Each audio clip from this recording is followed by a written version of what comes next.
기생충 구제를 꼭 한번 해드려요. 그래요? 만성적으로 장염이 반복되는 분들은 세균만 감염이 될 리는 없다라는 거죠.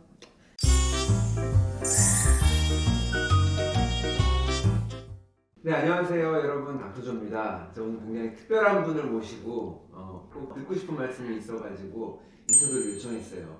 김미성 약사님이신데 김약사 TV 유튜브 채널을 운영하고 계신데 환자분들에게 전달을 좀 해주는 소통의 창구로 유튜브를 이용하시는 것 같고, 약사님 제가 보니까 단순하게 그냥 약 아니면 보충제, 영양제를 설명하는 수준이 아니라 공부를 되게 많이 하시고 상담을 많이 해주세요. 인사해주세요. 안녕하세요. 5년째 김약사 TV를 하고 있는 김미성 약사입니다. 중앙병 원장님한테 연락받고 제가 굉장히 놀랐거든요. 친분 관계도 전혀 없는 분이시고 사적인 만남도 한 번도 없었던 분인데 연락이 와가지고 너무 반갑고 평소에 존경하는 분이라. 맞아요. 사실 오다 가다가 뭐 네. 강의 때 잠깐 얼굴 뵙고 인사하고 이 정도 했지. 제가 다 아는 분은 아니고, 근데 제가 약사님 채널 가끔씩 보고 좋은 정보들 보고 그래서 이런 약사님도 계시다, 소개시켜드리면 좋을 것 같아서 모셨어요. 근데 흔쾌히 응해주셔서 감사합니다. 아니, 불러주셔서 너무 감사해요. 덕담을 우리끼리 너무 많이 하면 이상하니까. 네, 그렇죠. 왜냐면 네, 진짜 민망하죠. 궁금한 거. 네. 저도 그렇고 기능의학 진료하시는 선생님들도 그렇고 염증, 만성 염증, 염증이라고 본인이 진단명으로 알고 있는 경우도 별로 없잖아요. 별로가 아니라 거의 전무라고 생각을 하거든요. 그쵸. 근데 병원에서조차도 만성염증이라는 말 자체를 좀 싫어하시는 분들이 음. 솔직히 많으세요. 네. 근데 그거는 의학 용어는 아니잖아요. 네, 그렇죠. 네. 그렇기 때문에 네. 진단을 받아본 적이 없고, 그렇죠. 이것저것 이상한데 병원에 가서 검사를 막 했더니 네. 다 정상 이렇게 나왔는데 환자는 정상이 아니고 본인은 괴롭고, 이런 경우가 네. 있지요. 그런 경우도 많고, 근데 네. 사실은 저처럼 이제 시골 구석에 박혀 있는 약사한테 올 정도가 되면요, 걸어다니는 종합병원 아저씨거나 아줌마인 상태로 와요. 병원 약도 먹을 만큼 먹어봤고, 네. 한의학적으로도 접근을 다 해봤고, 양의학적, 뭐 민간요법까지 다 접근하신 분들이 음. 송두샘 치고 가보자라는 심정으로 오신 분들이 많아서. 얼마나 시골에 박혀 계신 거예요? 전라도에서 33년간 약국을 했으니까요. 네. 네. 저한테 오실 정도면 네. 병원은 다니실 만큼 다녀보신 분들이 솔직히 오신 분들이 더 많다. 본인에 대해서 너무 잘 파악하고 있으신 거죠. 근데 만성염증이라는 것에 대해서는 그런 단어를 내뱉는 분들은 없으세요. 네. 예를 들어서 약사님이 보실 때 네. 이런 만성염증이 심하거나 라고 하는 사람의 특징이 뭐예요? 일단은 가장 제가 많이 봤었던 특징은 삼고 세 가지가 높으세요. 네. 혈당이 높달지, 혈압이 높달지, 콜레스테롤이 높달지, 네. 이 3고는 대부분 해당이 되세요. 네. 이것에 의해서 이제 파생되는 결과들을 많이 갖고 있는 거죠.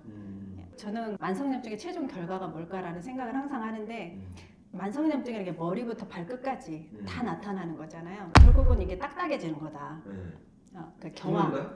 굳는다라고 저는 생각을 해요. 굳는 것의 시작이 혈관이라고 생각하거든요. 네. 대표적인 게 동맥경화인 거고, 네. 모세 순환이 안 되면서 점점 큰 혈관으로 막혀지면서 조직으로의 산소나 영양소 공급이 안 돼서 오는 결과물이 만성염증이다라고 저는 생각을 아까 하거든요. 삼고 말씀하신 게 네. 고혈압, 당뇨, 고지혈증, 인슐린 저항성하고도 겹치잖아요. 맞아요.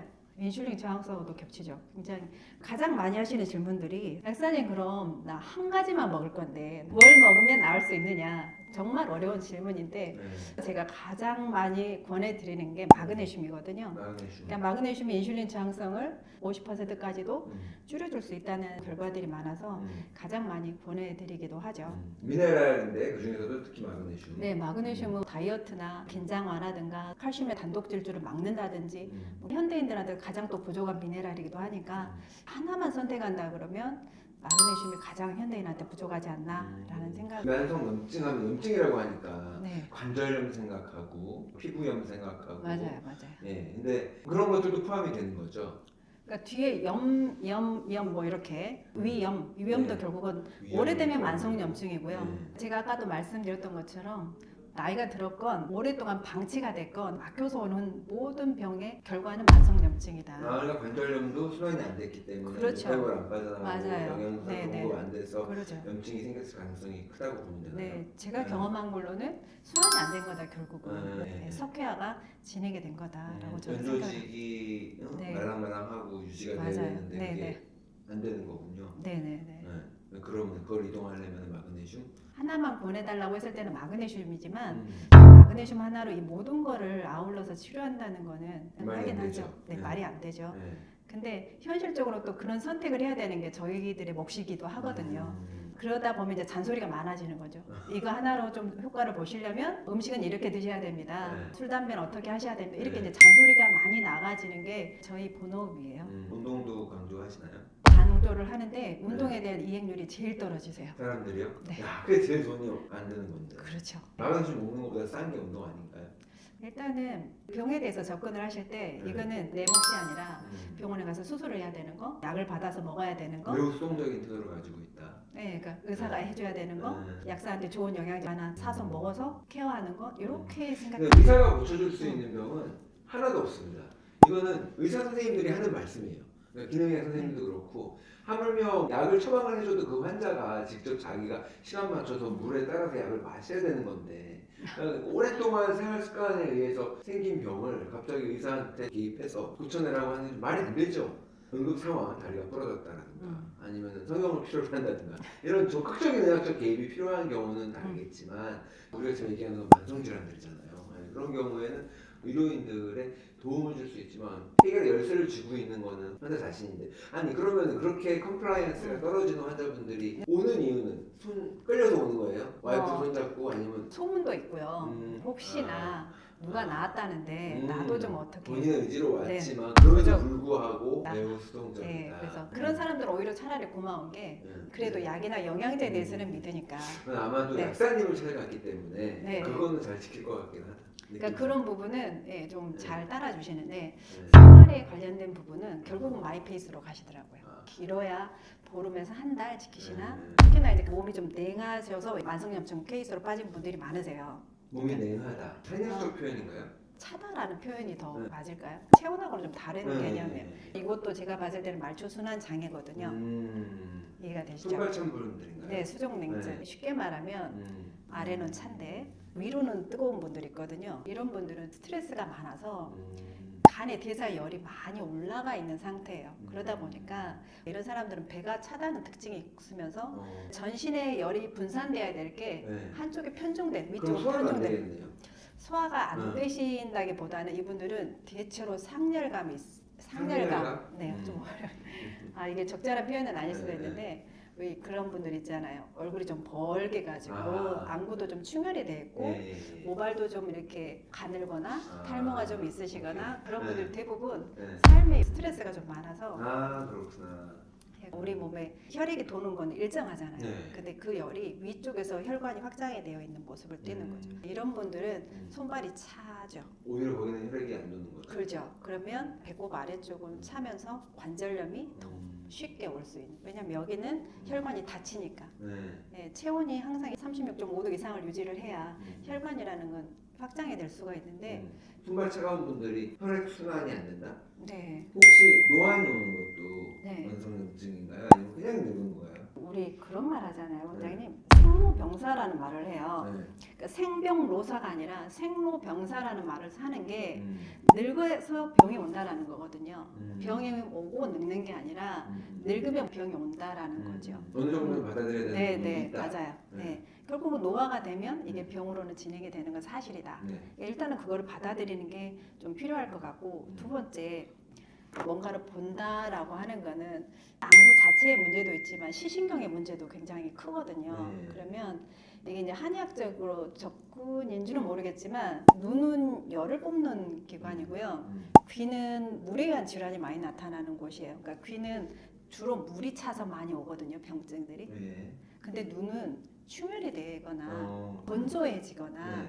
막히거나 네. 이런 병증이 많이 온단 말이에요. 근데 대부분의 안과 질환은 이제 혈액순환 네. 또 문제잖아요. 그죠. 그래서 근데 이거는 물이 순환이 안 돼서 오는 염증성 질환이고 요거는 표현은 적절한지는 모르겠지만 열이 순환이 안 돼서 오는 질환이죠. 첫 번째 노화를 인정하라는 거고 그렇죠. 두 번째는 눈은 열을 뿜어내는 구멍이라고도 할 수 있기 때문에 주로 이럴 때는 눈에는 수분을 채워줄 수 있는 게 좋다. 그래서 대부분 눈의 영양제는 지용성 영양제, 수분의 발산을 막아주는 건 기름막이거든요. 네. 그래서 오메가3가 좋은 거고 루테인이 좋은 거고 그렇게 생각을 합니다. 그리고 스트레스를 정말 조절 잘 하셔야 돼요. 눈의 질환은. 자꾸 레이저 뽕고 사지 말아라. 네, 눈에서 자꾸 레이저를 뿜으면 네. 눈의 시신경이나 이런 거는 정말 망가지게 돼 있죠. 망가지게 돼 있다. 네. 근데 특히 이제 대표적인 녹내장 같은 경우도 음. 요즘 가장 많이 만나는 분들이 녹내장인 것 같아요. 29살 아가씨인데 녹내장 진단을 녹내장. 받아가지고 잠을 못 잤다고 그러더라고요. 이제 실명이 될까봐 그런 분도 계시고. 그러니까 노화를 받아들여라는 말을 네, 죽기 싫어가지고 네.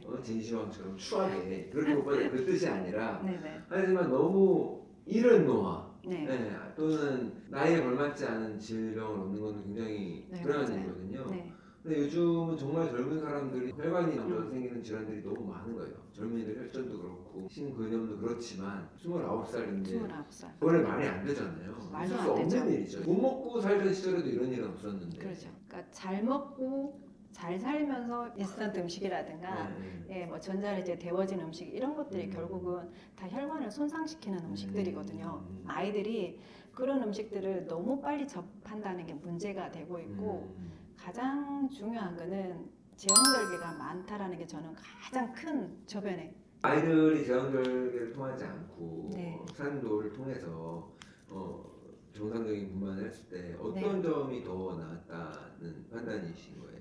정말 중요한 거는 엄마의 산도를 통해서 나올 때 그 엄마의 정상 세균총에 접근을 못한다는 게 가장 큰 문제인데 제가 이렇게 말을 했더니 요즘 그거 주사로 다 놔줘요. 이런. 그래요? 저는 상상이 안 가요. 음.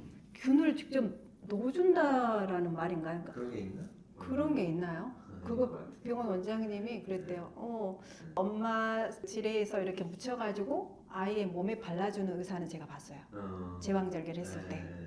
굉장한 의사죠, 그분은. 차라리 그분의 의식이 있다. 네, 그분은 그렇게 해서 아이의 몸에 다 발라서 예, 아이가 면역계를 형성할 수 있게끔 도와주는데. 근데 주사 너무 좋아하는 것 같아요. 네, 주사로 해결할 수 걸 있다. 얘기하는 게 아닌데, 눈의 네. 결막에 이런 거 진짜 바르기를 원하는 건데, 그죠? 그죠. 네. 그렇지 않으면 실제 병원에 떠돌아다니는 균이 아이의 면역계를 형성한다. 그것 때문에 아토피가 이렇게 만연을 한 거니까. 그리고 또 다 요즘 애들이 다 시멘트 건물 안에서 키우잖아요. 흙집에서 키운 애들도 없고 모래나 흙을 만질 수 있는 것도 없고 놀이터에 있는 모래들은 다 중금속에 오염된 지 너무 오래고 그나마 또 모래도 아니잖아요 요즘. 네, 그 흙이 단순히 네. 식물이 뿌리박고 거기서 영양소 빨아들이는 이게 아니라 네 맞아요. 거기도 마이크로바이옴이거든요. 그죠, 그렇죠. 유산균 거기도 네, 있고 네. 유익균, 유해균 다 있고 그걸 통해서 이렇게 소통이 돼야 되는 건데 네, 좀 그렇죠. 그런 네. 부분들이 부족한 것 같아요. 네, 그러면은 이제 약사님을 찾아가기 전에 만성염증이 없으면 좋잖아요. 그렇죠. 어떤 생활 수치 아니면 어떤 음식들을 피해야 될까?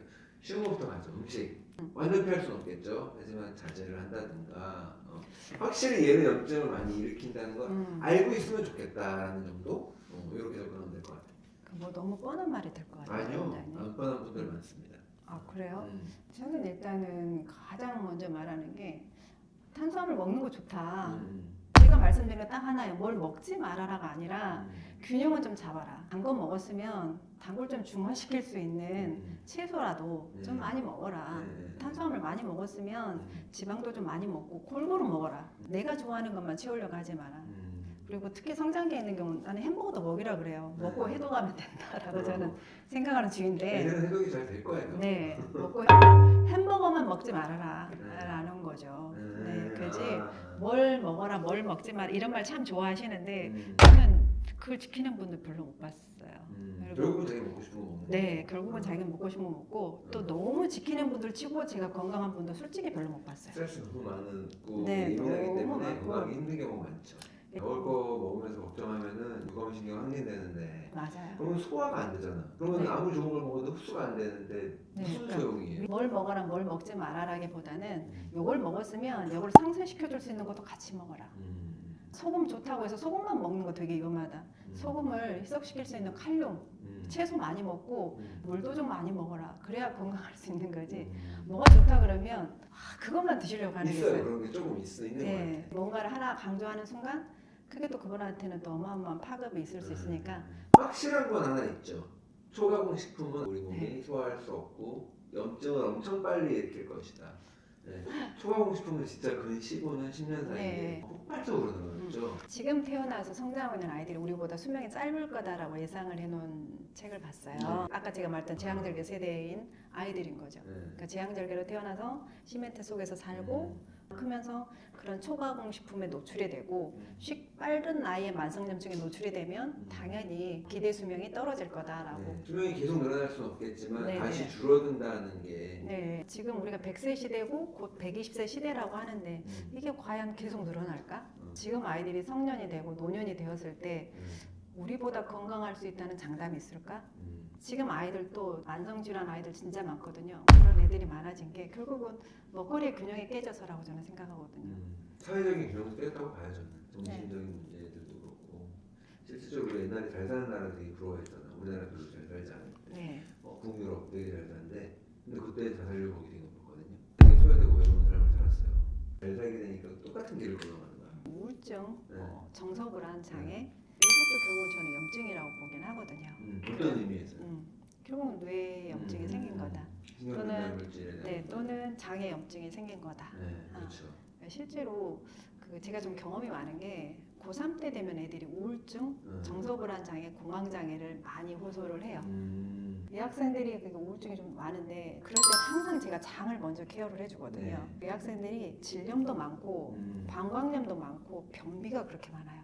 그렇죠. 긴장이 엄청나게 돼 있는 상태이기 때문에 맞아. 부교감신경이 할 일은 하나도 안 되고 있는 그렇죠. 거죠, 지금. 그리고 거기다 앉아만 있으니까 그래서 오는 2차적인 게 저는 우울증, 불안장애라고도 생각을 해서 항상 그런 아이들 케어를 할 때는 장이 일단 건강하면 간이 좀 클린해지잖아요.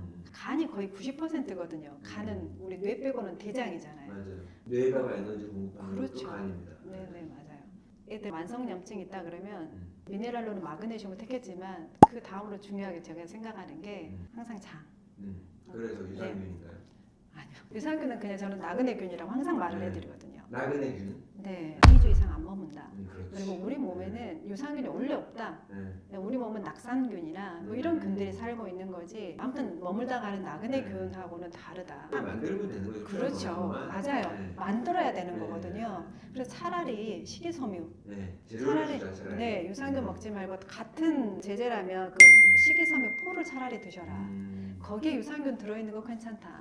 근데 유산균만 먹는 거는 먹을 땐 괜찮지만 안 먹으면 똑같아진다. 물 빠진 덕에 물 붓기죠. 네. 그래도 유산균 먹겠다 하시는 분들은 저는 사균을 권해요. 일단 면역이 좀 약하신 분들은. 그러면은 고3 학생들한테 문제가 있는 애들 네네. 원장님 뭐 처방해 주세요? 일단은 뭐 변비가 있다, 질염이 있다, 뭐 방광염이 있다 이거는 이미 균형이 깨진 거기 때문에 끝나고 해서 제가 항생제를 쓸 수는 없잖아요. 그래서 저는 일단은 균을 좀 억제시켜 줄 수 있는 유산균 말고 박테리오신 제제 있잖아요. 일단 그걸 쓰고 장내 바이러스나 곰팡이를 정리를 해줄 수 있는 게 프로폴리스가 좀 해당이 될 수 있고 또 너무 배가 찬 애들이 있어요. 저는 이런 경우에 뭘 쓰냐면 식이유황이 그렇게 식이유황을 잘 아시잖아요. MSM이 관절의 유연성만 도움을 준다고 알고 있는데 진짜 MSM이 좋은 거는 장염이거든요. 살균 작용이 굉장히 뛰어나요. 염증을 낮추는 효과도 맞아요. MSM 하나만으로 얻어지는 게 되게 많거든요. 몸이 일단 따뜻해지잖아요. 그래서 겨울 영양제 그러면 식이유황이라고 우리가 보통 말들을 하니까 해독도 잘 되고 맞아요. 간에도 좋고 관절에도 좋고 피부에도 좋고 네. 만병통치약으로 불리는 것 중에 하나가 식이유황이니까 그 다음에 이제 또 기생충 구제를 꼭 한번 해드려요. 그래요? 만성적으로 장염이 반복되는 분들은 세균만 감염이 될 리는 없다라는 거죠. 기생충이 있을 것이다 보시는 거예요? 그렇죠. 기생충은 이미 우리나라에서는 없어졌다라고 주장하시는 학자들도 있는데 제가 경험한 바로는 현장에서는 그렇지 않다. 의심되는 분들이 되게 많고 책이나 문헌 연구 자료를 통해서 보면 담당 적출을 하는 분들이 되게 많잖아요. 우리나라 분들. 그럼 적출해서 해부를 했을 때 거기서 기생충이 발견이 되는 경우가 85%라고 해요. 그런가요? 네, 우리 몸이 크기 때문에 작은 기생충이 들어와서 기생을 하는 거고 그럼 기생충의 몸에는 기생충보다 더 작은 곰팡이가 들어가서 기생을 하는 거고 곰팡이보다 덩치가 더 작은 세균이 기생하는 거고 결국은 마지막에는 세균보다 더 작은 바이러스가 기생을 하는 거거든요. 그럼 이것들이 어우러져서 하는 거지 세균만 염증을 일으키거나 기생충만 염증을 일으키거나 하지 않고 또 각각이 다 또 대사 활동, 생명 활동을 다 하기 때문에 거기서 나온 독소 물질들이 담당염이라는 걸 만들어낸다. 라고 하는 걸 제가 다른 각도에서 봐도 근데 일리 있는 것 같아요. 우리 몸에도 문제가 생기고 혈관 염증이 생기고 그러면은 기생충이든 박테리아든 바이러스든 거기에 찾아갈 거 아니에요. 그렇죠. 자리 잡기 좋잖아요. 네네 그렇죠. 네. 장 내벽이 무너졌을 때는 얼마든지 그런 균이나 세균들이 심지어 기생충 알까지도 들어갈 수 있는 환경이 우리가 이미 되어 있다면 충분히 가능한 거죠. 그래서 저는 일단은 기생충 그게 의심을 하고. 의심을 해주고 그리고 나서 영양제를 드시는 거예요. 곰팡이균 기생충 의심을 많이 하는 선생님도 많이 계시더라고요. 네. 그걸 한번 처리를 했을 때 굉장히 짧아져요. 아. 빠르면 3분의 1 정도로 빨리 좋아졌어요. 제 경험으로는. 그래서 그거를 좀 설득하는 게 굉장히 좀 쉽지는 않아요. 요즘은 제가 피곤하니까 강권하진 않고 이런 영상도 한번 보셔라 이런 것에 관련된 그래서 이해가 되신다 그러면 뭐 비싼 것도 아니고 한번 접근을 해보시는 것도 괜찮다. 드라마틱하게 좋아지시는 분들도 많고 암 환자도 몇 분 좋아지게 한 경험도 있고 그런 부분에 대해서는 제 말을 좀 따라줘도 될 텐데라고 생각하는 안타까운 분들이 많이 있는 건 사실이에요. 또 만성 환자분들께 생활 습관적인 거 하나만. 진짜 이게 실천하기 어려운 것일 수도 있는데 삶은 거, 끓인 거, 찐 거 이것에 좀 입맛을 길들여라. 아 그걸 드셔라. 네, 고기를 먹지 말라는 말도 아니고 구워 구운 먹는 거 거, 말고, 튀긴 거, 튀긴 볶은 거 거 말고. 말고 아, 저희가 딱 말고 하나만. 네. 그리고 만성염증 있으신 분들은 생식보다는 화식을 해라. 왜 그런 거죠? 변성이 덜 되잖아요. 네. 근데 그게 날 거보다 나아요? 저는 날 것에 대해서 개인적으로 좋게 생각하지 않는 게 네. 장인 환경이 무너지신 분들이 일단 많고 또 하나는 우리나라 분도 90%가 저산증이거든요. 일단은 들어왔을 때 살균을 시킬 수 있는 능력이 안 되고 특히나 야하시는 분들은 그럴 수 있죠. 그러니까 일단은 걸러지는 게 입에서 한번 타액에서 걸러져야 되는데 성격대로 옆에서 빨리 삼켜요. 그 다음에 야식을 많이 해요. 근데 우리가 새벽 1시 이후로는 위산도 분비가 안 되거든요. 근데 또 우리나라 분들은 약간 다른 나라에 비해서 담즙 분비에 좀 문제가 있으세요. 그런데 장내 환경에 문제가 있다? 그러면 전 얼마든지 무너질 수 있다라고 봐서 그래서 내가 만성염증이 있다? 그러면 장과의 연관성이 없다라고 단정하기 힘드니까 일단은 화식을 하되 튀긴 거, 볶은 거, 구운 거 말고 삶은 거, 끓인 거 먹어봐. 문제제 익히는 거 먹지 말고. 네 맞아요. 간단하게 먹자. 네. 기억을 삶은 거, 튀긴 거, 끓인 거. 끓인 거를 긴 시간 동안. 길었나요? 관련해서 얘기해 주셨는데 너무 감사드립니다. 불러주셔서 감사합니다. 네, 감사합니다. 감사합니다.